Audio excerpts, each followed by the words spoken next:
20, we've got a straightforward problem of a recurring decimal, and we've got to convert that to a fraction. The routine is let r, our recurring decimal, equal this guy, and I shall write it out. We've got to multiply this number by a power of 10, which moves one of the recurrents of the two threes onto the left-hand side. So this is going to be 10, 100, 1,000. So I can say that 1,000r is going to be equal to 123.232323.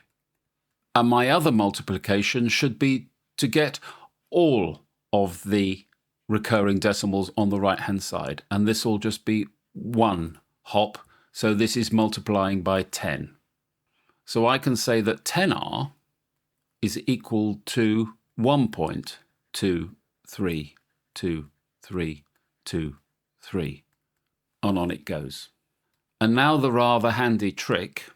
If I subtract the lower line from the top line, I will eliminate all of the tail. So I get 1,000r minus 10r is equal to 123 minus 1 is equal to 122. And this is 990. R is equal to 122. Therefore, I can say R is equal to 122 divided by 990.